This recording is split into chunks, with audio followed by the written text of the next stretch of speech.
ശബരിമല സ്വർണ്ണ കവർച്ചയിൽ അസാധാരണ നീക്കമാണ് ഹൈക്കോടതിയുടെ ഭാഗത്തു നിന്നും ഉണ്ടായിക്കൊണ്ടിരിക്കുന്നത്. പുതിയ ഹർജി സ്വമേധയാ കോടതിയെ രജിസ്റ്റർ ചെയ്തിരിക്കുകയാണ്. ഹർജി ഹൈക്കോടതി ദേവസ്വം ബെഞ്ച് ഇന്ന് പരിഗണിക്കും. രഹസ്യ സ്വഭാവത്തിലായിരിക്കും കേസിന്റെ നടപടിക്രമങ്ങൾ നടക്കുക. ശബരിമല സ്വർണ്ണപ്പാളി മോഷണ കേസിൽ പ്രത്യേക അന്വേഷണ സംഘം ഹൈക്കോടതിയിൽ ഇന്ന് ഇടക്കാല റിപ്പോർട്ടും സമർപ്പിക്കും. അന്വേഷണ സംഘത്തലവൻ SP ശശിധരൻ കോടതിയിൽ നേരിട്ട് ഹാജരായി മുദ്രവെച്ച കവറിൽ റിപ്പോർട്ട് സമർപ്പിക്കുകയായിരിക്കും ചെയ്യുക. ഉണ്ണികൃഷ്ണൻ പോറ്റിയെ കസ്റ്റഡിയിൽ വാങ്ങുന്നതിനായി SIT പത്തനംതിട്ട കോടതിയിൽ സമർപ്പിച്ച അപേക്ഷയിൽ മുൻ ദേവസ്വം കമ്മീഷണറായിരുന്ന N വാസുവിന്റെ പങ്കിനെക്കുറിച്ച് ഗുരുതരമായ പരാമർശങ്ങളുണ്ട്. ഈ പശ്ചാത്തലത്തിൽ വാസുവിനെ വീണ്ടും ചോദ്യം ചെയ്യലിനായി വിളിച്ചു വരുത്തുമെന്നാണ് സൂചന. അതേസമയം ഉണ്ണികൃഷ്ണൻ പോറ്റിയെ വാതിൽപ്പാളി മോഷണ കേസിൽ ചോദ്യം ചെയ്യുന്നതും തുടരുകയാണ്. കൂടുതൽ വിവരങ്ങളുമായി ആജ്ഞ രവീന്ദ്രൻ തന്നെ ചേരുന്നുണ്ട്.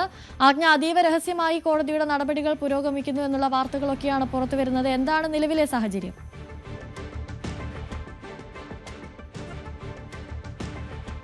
അതായത് അടച്ചിട്ട മുറിയിലുള്ള കോടതി നടപടിക്രമങ്ങളായിരിക്കും നടക്കുക. അതും കഴിഞ്ഞ തവണ ഞാൻ പറഞ്ഞതുപോലെ ബി കൺസോൾ എന്ന് പറയുന്ന ഓൺലൈൻ കോർട്ടിൽ നമുക്ക് എല്ലാവർക്കും കഴിയാം. പക്ഷെ കഴിഞ്ഞ പ്രാവശ്യം ഉണ്ടായിരുന്നത് വിഷ്വൽസ് കാണാം, പക്ഷെ മ്യൂട്ട് ചെയ്തിരിക്കുന്ന ഒരു സാഹചര്യം ഇന്നും അങ്ങനെ തന്നെ വേണം പ്രതീക്ഷിക്കാൻ. ആ ഒരു സാഹചര്യത്തിൽ തന്നെ ആയിരിക്കും. കാരണം അതീവ രഹസ്യമായിട്ട് തന്നെ ഈ പ്രൊസീഡിങ്സ് മുന്നോട്ട് പോകുന്നു എന്ന് വേണം മനസ്സിലാക്കാൻ. ഇന്ന് രണ്ടാമത്തെ തവണയാണ് ഈ ഇടക്കാല റിപ്പോർട്ട് കോടതിയിൽ ഹാജരാക്കുന്നത്. അന്വേഷണ പുരോഗതി റിപ്പോർട്ട് 2 ആഴ്ച കൂടുമ്പോൾ കോടതിയിൽ ഹാജരാക്കണം എന്നുള്ളതാണ് ജസ്റ്റിസ് രാജവിജയരാഘവന്റെയും ജസ്റ്റിസ് K വിജയകുമാറിന്റെയും ബെഞ്ചടങ്ങുന്ന ദേവസ്വം ബെഞ്ചിന്റെ ഉത്തരവ് അങ്ങനെയാണ്. ഇതും ഇന്നു മുതൽ പരിഗണിക്കുക. ദേവസ്വം ബെഞ്ച് പുതുതായി എടുത്തിട്ടുള്ള ഒരു കേസിലാണ് ഇന്നു മുതൽ. കാരണം കഴിഞ്ഞ കോടതി ചേർന്നിരുന്ന സാഹചര്യത്തിൽ നേരത്തെ കോടതി തന്നെ ഉണ്ണികൃഷ്ണൻ പോറ്റിയെയും സ്മാർട്ട് ക്രിയേഷൻസിനെയും കക്ഷി ചേർത്ത് തന്നെയായിരുന്നു സ്വമേധയാ കേസ് എടുത്തിരുന്നത്. അങ്ങനെയായിരുന്നു.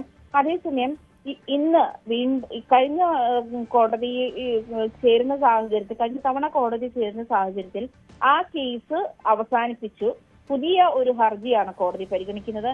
ഈ ഹർജിയിൽ ഉണ്ണികൃഷ്ണൻ പോറ്റിയെയും ഈ സ്മാർട്ട് ക്രിയേഷൻസിനെയും ഒഴിവാക്കുന്ന സാഹചര്യമാണ് ഉണ്ടായത്. പ്രത്യേകിച്ചും ഈ കേസിൽ കക്ഷി ചേർന്ന ആളുകൾക്കെല്ലാം ഈ പ്രൊസീഡിങ്സിന്റെ മുഴുവൻ ഡീറ്റെയിൽസും നൽകണം, അതിന്റെ പകർപ്പുകളിൽ നൽകണം എന്നൊരു നിയമമുണ്ട്. അത് ഒഴിവാക്കാൻ വേണ്ടിയാണ് കോടതി ഉണ്ണികൃഷ്ണൻ പോറ്റിയെയും അതുപോലെ സ്മാർട്ട് ക്രിയേഷൻസിനെയും ഈ കേസിൽ കക്ഷി ചേർത്തിരുന്നതിൽ നിന്നും ഒഴിവാക്കി പുതിയൊരു ഹർജി പരിഗണിക്കുന്ന ഒരു സാഹചര്യം ഉണ്ടായത്. അതുകൊണ്ട് തന്നെ അതിന്റെ കേസിന്റെ സ്വഭാവം എത്രത്തോളം ആണ് അല്ലെങ്കിൽ അതീവ രഹസ്യമായി തന്നെ ഈ ഒരു പ്രൊസീഡിങ്സ് മുന്നോട്ട് കൊണ്ടുപോകണമെന്നാണ് കോടതിക്ക് നിർബന്ധമുണ്ട്. അത് പാലിക്കുന്നുമുണ്ട് കോടതി. അത് മാത്രമല്ല, ഇപ്പം കേസിലുള്ള 3 അറസ്റ്റ്, അതുപോലെ ഈ പുതിയ കേസിൽ വന്നിട്ടുള്ള വഴിത്തിരിവ്, മുൻ ദേവസ്വം കമ്മീഷണർ N വാസുവിന്റെ ഇടപെടൽ തുടങ്ങിയ കാര്യങ്ങളൊക്കെ അന്വേഷണ പുരോഗതി റിപ്പോർട്ടുമായി ബന്ധപ്പെട്ട SIT കോടതിയിൽ വ്യക്തമാക്കും. 3 അറസ്റ്റുകൾ ഇതിൽ നടന്നിട്ടുണ്ട്. സ്വർണ്ണപ്പാളിയുമായി ബന്ധപ്പെട്ട് നടന്നിട്ടുണ്ട്.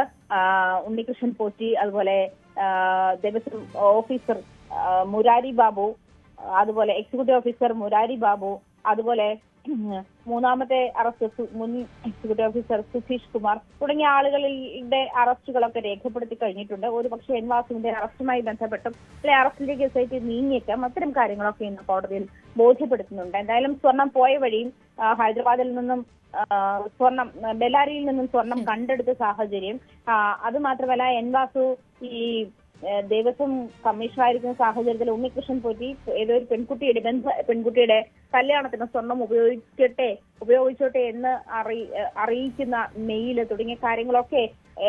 ശരി, ശബരിമല സ്വർണ്ണപ്പാളി മോഷണ കേസിൽ കോടതിയുടെ അസാധാരണ നീക്കങ്ങൾ തുടരുകയാണ്. ആജ്ഞ രവീന്ദ്രനാണ് കൂടുതൽ വിവരങ്ങൾ നൽകിയത്.